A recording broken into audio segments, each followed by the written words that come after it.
Jacob, you know how you know how I mentioned GameStop the other day in the last episode? Yeah, they're moving pretty good, aren't they? That is an understatement. So a lot of people thought that the peak was about 139-ish on yesterday. And now it's at 209. Oh God, is this their all-time high? Yes, I believe it is. It is gone. If you look at the 5-year chart, it's literally just a massive just green line up, or a candle up, dude. It's gone to the moon. The realtor investors have they've kind of pulled ahead here of a lot of these hedge fund managers. You remember that Citron Capital, right? That we talked about? Yeah. Yeah, they still said they're going to short it, and I know they just definitely lost a bunch more money. This is insane. This is like a once-in-a-decade type of thing, really. Man, that's crazy. I probably could have had enough. I could have bought a share, but realistically, that would have been a gain of maybe $60. Not really worth the risk. Yeah, but really, I kind of view this as the realtor investor versus, Wall Street, against the hedge funds. Because I always say, the poor get poorer and the middle class stay about the same. This is a perfect example of, your everyday schmuck beating out hedge funds. And that's something normally that never happens. A lot of these hedge funds, are trying to, cry, and they're complaining, and they're like, oh, well, this is market manipulation and blah. I mean, they're acting like they haven't been doing that for years. It's Wall Street and investing used to be basically a game that was against the people, really. And you would have to go through them, and pay like a certain percentage fee and invest through them so they could give you the gains, because they would be the manipulators, the market manipulators. Right. Yeah. And actually, I was kind of digging into some of the losses of some of these companies, these hedge funds, and one of them, Melvin Capital, actually just got a $2.75 billion investment from Citadel and Point72, because Melvin Capital was one of the people who tried to short GameStop. And so far, this is counting into the rough, pump on Monday. They were down over 30% now in the start of 2021 in their entire portfolio. And now I'm sure they are down even more. I'm going on Twitter, and I'm seeing all these, billionaire and millionaire venture capitalists just clowning on all these hedge fund managers. Because, I mean, imagine being a billionaire and, you get faked out by a bunch of children on the internet, on Reddit. Yeah, it's pretty funny. It's absolutely ridiculous. But the current narrative being pushed is that, yeah, these realtor investors are the villains because they're losing these, hedge funds billions of dollars. And I don't know why that narrative is still being pushed. You think they'd be happy for, the little guy, the realtor trader, to start making money, but no, they don't care about us. So that's been kind of some big stuff I've been watching all week. I mean, I've been really, really into the stock market these past couple months, and that's all I do now, and just watching that go down was just mind-blowing. So Jacob, what's something that's been interesting in the world of technology? Because I kind of cover finance, you cover tech. Enlighten me. Yeah, I found this article, which is interesting. It says they found a way to limit big tech's power using the design of Bitcoin. It's an interesting article, and just from reading the title, I pretty much already knew what it was about. And then I read it and was a little more horrified. So I don't know if I'd talked this about you before, but there are, how our current social media situation is. There's one company and it controls it, and everyone has an account through them, and they have their terms and services that if you violate, they will ban you or do whatever the terms of service allows them. Yeah. Yeah. I guess I know Okay, Facebook, yeah. Facebook owns Instagram, and they own a few other things. So they definitely have a say of what goes on their platforms. But continue. Yeah, so there's like another side of this. Have you ever heard of peer-to-peer networking or anything like it? Sort of. Okay, well, what they're using is kind of similar, but it's not, I wouldn't say exactly the same. But I was reading this article, and it was talking about a technology that I'd heard of before. In fact, it was talked about by a YouTuber that I like a while back, shortly after all of this hullabaloo of people getting kicked off social media over stuff they'd said regarding the election and the riots. So it's funny to me that already the New York Times has picked up on this. And I just think it's funny. They bring up some interesting points. In fact, they even talked about LBRY library. It's like a YouTube alternative. But basically, there's a piece of software that a lot of these apps run on. And basically how it works is, there's a couple ones on there. There's like Mastodon, I think, is another video sharing platform. There's several like Twitter clones. But how it works is, instead of having like one company in control, how it works is this system of networks, kind of like a system of networks. It's like peer-to-peer. So one person can set up their server, and they can make terms of service for their server. And so if you want an account, you would go to someone that has a server, and you'd be like, hey, I want to make an account on your server.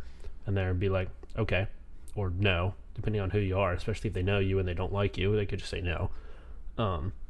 And they set their terms of service, can be whatever they want, because it's their server, it's their piece of the platform, so to speak.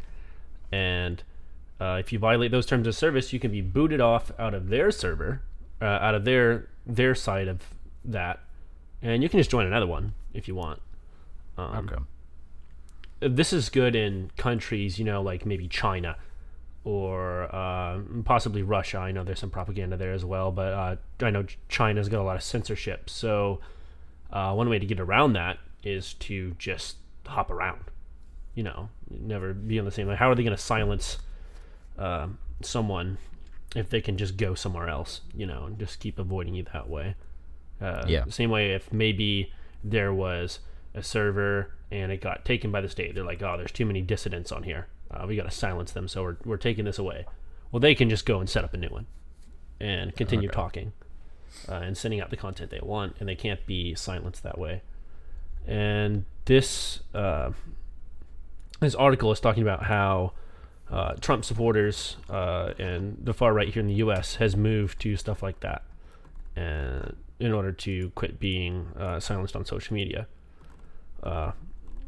Which, I mean, good for them for not wanting to be silenced, but I mean, it doesn't change the fact that some of their messages are not the greatest.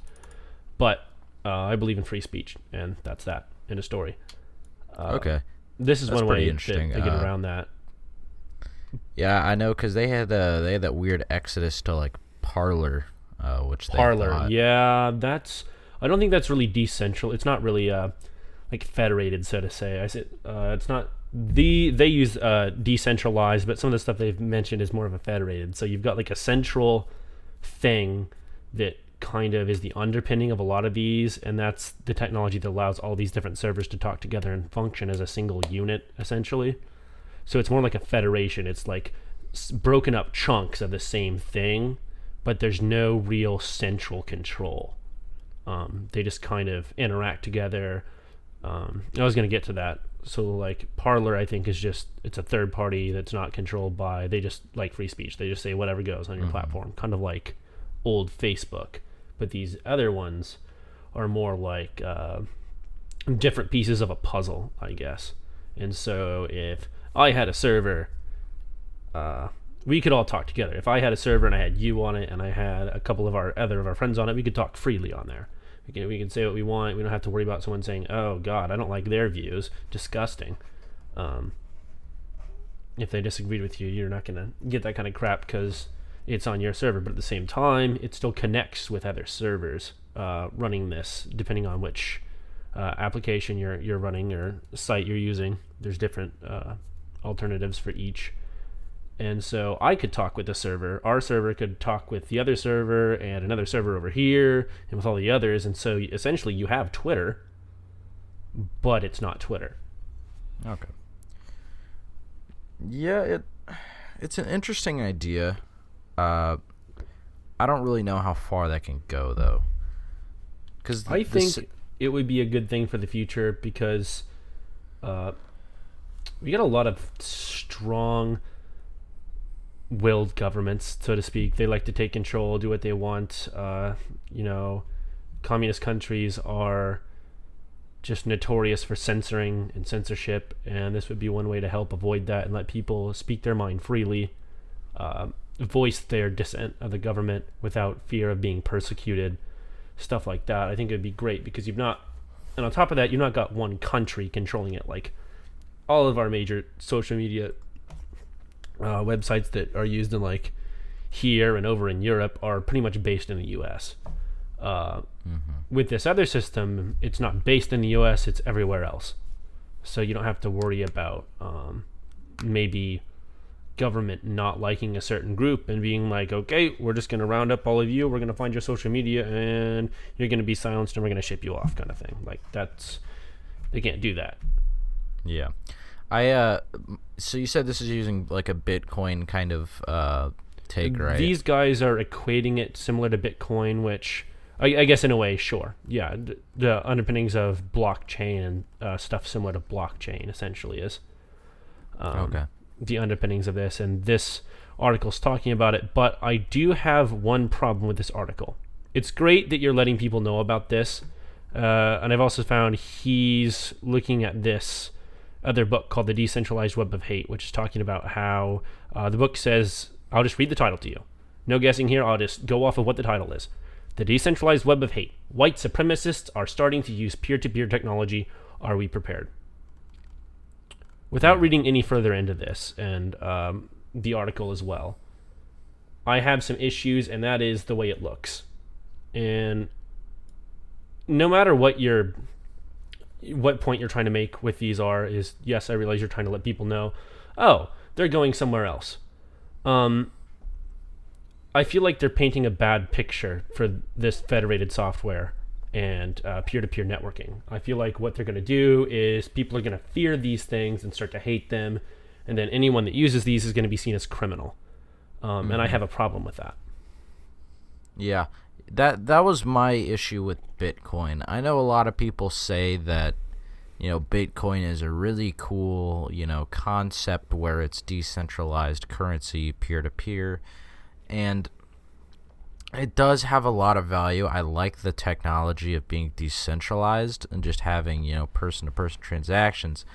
But the issue is that big government doesn't get their hand in that pot, They're not allowed to have a say. They're not really allowed to regulate it. And they don't like that.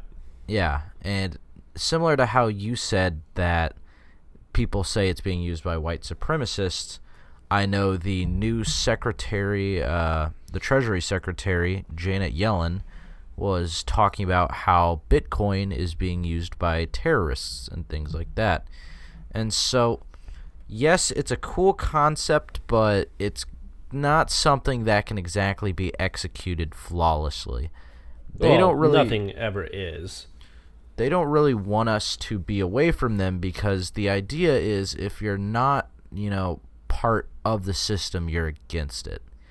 If you're not, and I hate that mindset. That's the biggest issue I have with this article.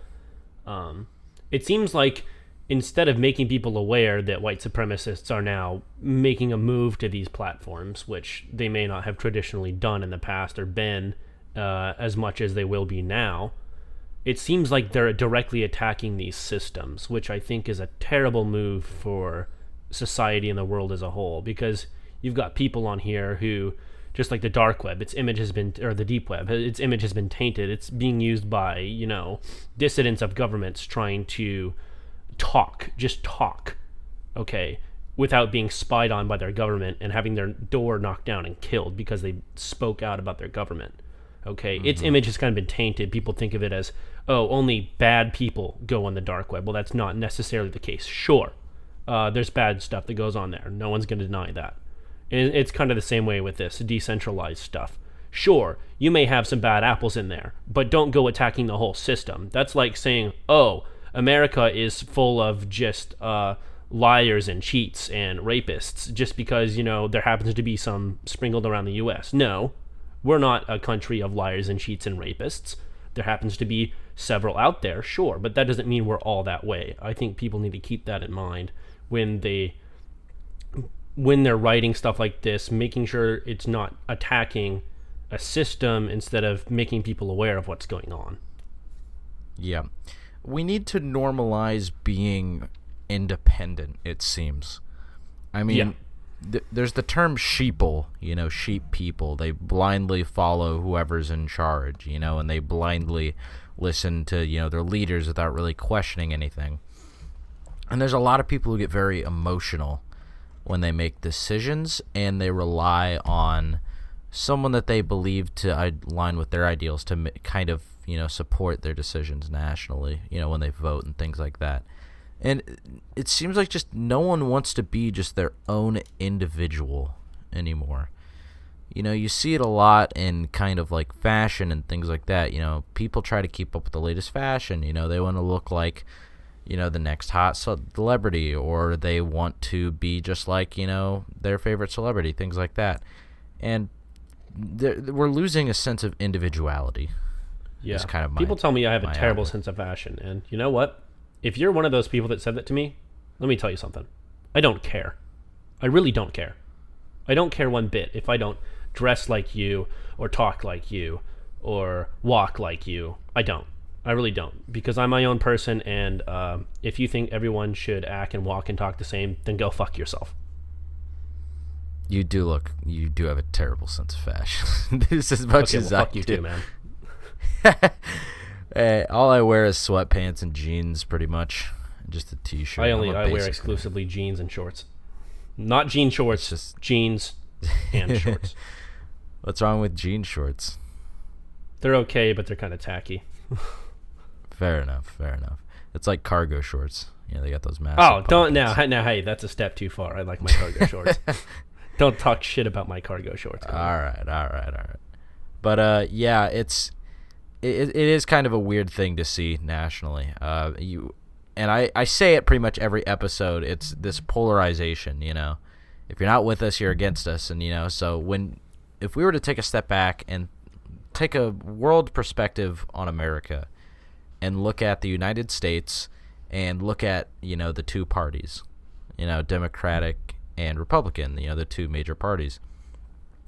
If, let's say, stereotypically we're looking at Republicans, everyone associates them with uneducated, rednecks who live in rural areas and things like that. And then when we look at Democrat, we see, allegedly studious, even though, there's a lot of idiots on either side. But for some reason, the stereotype is that they're college educated, they live in massive cities, and, they drive like a Prius and keep up with the latest fashion. Well, it's funny. Like you said, the worldview. If you take a worldview at our parties, both of our parties are on the right. What we consider a liberal to someone in Britain is considered like a conservative. Yeah. It's crazy to think about stuff like that. Well, Biden is considered economic, conservative, right. Have the political compass. Yeah, right. So his party kind of walks on what people think is kind of, the libertarian left. It kind of leans in the middle of libertarian and I think it's authoritarian left. It kind of wobbles between there and some of the authoritarian's on the right, but yeah, they're no, because authoritarian is horizontal, right? Yeah. Oh, yeah, that's true. I guess it'd be authoritarian. Wait, no. I mess up the political compass. Hold up, let me pull it up. So on the x-axis, you have left and right. Okay, yeah, and it's up is authoritarian, then down is libertarian. Sorry, my bad. That's what that is. And so a lot of their policies, in my mind, some of the social policies lean libertarian left, but some of their more economic policies kind of leave, authoritarian right or economic right. I see both parties, from a lot of the stuff I've seen and the stuff they push, seems to be both parties are fairly authoritarian, and then you've got your Republicans on the right and then your Democrats on the left. Yeah. When you look at some previous ones, obviously Stalin is authoritarian left, and he's like all the way in the upper right corner. Bernie Sanders kind of stays on the left line, like, so he's just kind of in the middle, on the left side. Yeah. And Obama was authoritarian right slightly, and then Trump was a bit more authoritarian right. And then people like Ron Paul would be almost close to far right, but also libertarian, like halfway through. So that's kind of what you sat with. But yeah, it's... Oh yeah, I found this one you're talking about. Yeah, I can see it. I just found that compass you're talking about. Yeah. And so, your Democrats are still like authoritarian right. They still are. And you can kind of look into, some other ones where it talks about, where the conservative party lies and old conservatives and things like that. But yeah, I see Bush and Trump were about the same amount of right, but just Trump was much more authoritarian. And yeah, that makes a lot of sense. He felt like Bush, but a lot more authoritarian. So yeah, that makes sense. Like your extremes. So here's like where the extremes are. In the top left corner, you have Marxism and Leninism. Top right, you have fascism. Bottom right, so these are like all the way in the corner, you have anarcho-capitalism / minarchism. And then on the bottom left, you have anarchism. Right. So, yeah. So those are pretty interesting. I kind of float around, I'd say probably libertarian right, like right on like the line, kind of like midway through in the bottom right corner. I kind of sit there. I'm somewhere within that bottom, that vast sea of libertarianism on that chart. Yeah, but if you get too deep into libertarianism, you get into things like vermin supreme. Oh my gosh, I hate to admit it, but vermin supreme gives me a hell of a laugh. I love that.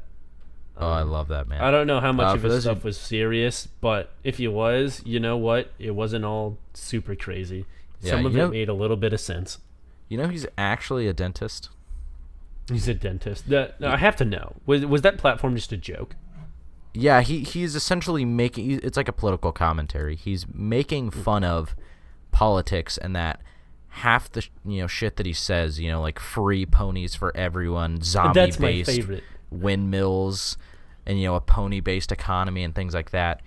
He's making fun of it because his supporters technically support those ideas. And he's just showing how crazy it is that, people can walk in with all these extreme views like that, like something ridiculous. And people will still come in. Yeah, and people would consider voting for him.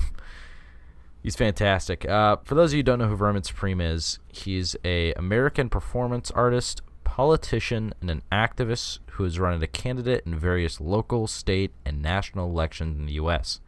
He is currently serves as a member of the Libertarian Party's Judicial Committee. And he wears a boot. He wears a rubber boot in his head.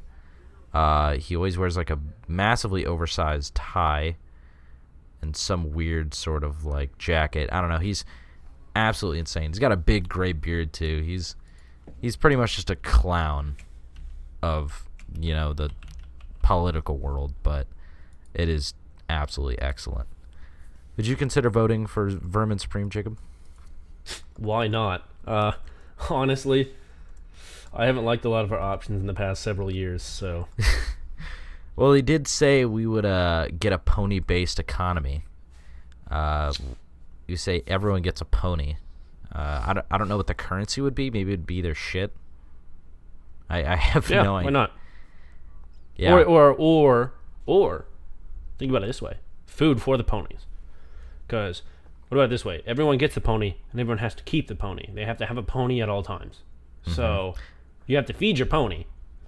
Okay, and that costs food. So I think the bartering system would be food at that point. Your food for your pony. So it just makes sense. You'd have a stockpile of food for your pony. You need to buy something from someone else. You give them some food. Yeah, why not? Yeah, I think it would work. Yeah. He also wants to stop the eventual zombie apocalypse he believes to be coming. That's just people on bath salts. Yeah. I know that he was talking about windmills with zombies on them, and they would just turn them. And then I'm reading here, because I'm trying to make sure I get all of his political, statements right. He also was asked how he would defeat ISIS by a reporter. He said he laid out a plan that includes lots of ponies, pony bombs, pony drones, pony tanks, pony troops, hoofs on the ground, boots on the head. We are going to take them on. That is amazing. I love that. I sent you a political compass that is both terrible but also kind of funny at the same time. Yeah, it's I like probably the worst thing I've ever seen, but there's some really funny comments in there too. Yeah. So for the viewers, what we're looking at is it's another political compass thing. It's in the 4 3x3 squares that are touching each section. It has them defined as decent people. And then if you move into authoritarian left, you have edgy kids and idiots. If you go far left, while still on the authoritarian side, you get commie scum. And then authoritarian left all the way at the top, you get idealistic ideologues ahead of their time. And then if you flip that to the right, all the way at the top on authoritarian, you have administrators of the utopia of tomorrow. And then all the way in authoritarian right, you have proud and industrious citizens. And then middle of authoritarian right, you have patricians. Am I reading that right? Yeah, it looks like patricians and Ubermensch. Yeah. Ubermensch. And then all the way at libertarian bottom, you have anti-commies, but just as bad. In the middle, you have libertarian filth. So I guess that's me. Hello. Yeah, hello. What's up? If you go all the way on the right, on libertarian, you get greedy but productive capitalists. Yeah, that's actually a fair explanation. I'm not going to lie. It's pretty accurate. And then middle of libertarian left, you have hippie filth. All the way libertarian left, you have definition of degenerates. That was my favorite. That's the one that made me laugh. And then all the way at the bottom of libertarian left, you have anarchists and other such subhumans. Yeah. Wow. It's a pretty dog shit political compass, but it's got some highlights in there. That is a damn accurate political compass. But, to each their own, man. As I said, you could have voted for Trump, Biden, Vermin Supreme. Actually, Kanye. Did anyone vote Kanye? Another thing about Vermin Supreme is, on Facebook, he's acting like he's the president. Like, he's going day by day. I haven't checked him out in a hot minute. Yeah, he's been going, day by day. He's like, oh, day 6, here's what I've done. That's great. It's so great. Is he on Twitter? Because I do. Yes, Twitter he's on Twitter. I don't touch Facebook. So here's what he put. He put yesterday. He goes, day 6. Buckle up, kids. Policy changes to take effect immediately. Mandatory Vermin Supreme school uniforms, which would be boots and capes. Kropotkin to replace Andrew Jackson on the $20 bill. I don't know who that is. And he said Harriet Tubman would be put on the 50. And then Raytheon Tech was to sell water guns only. Wow. Those are quite some policies. I don't know. I don't know how I feel about the Raytheon Tech. Isn't that a defense? Yeah, it's a major U.S. defense contractor and industrial corporation manufacturing for weapons and military commercial electronics. Dude, how about instead he just makes them raise ponies? Because, he did say he wanted to get ISIS with pony bombs. Pony drones. Oh, gosh. All right, Jacob, anything you want to say before we sign it off here? Check out Vermin Supreme. He's a hoot. You heard it here first. Check out Vermin Supreme's platform. Make sure you're always wearing your rubber boot in public to show your support. And we will see you in the next episode.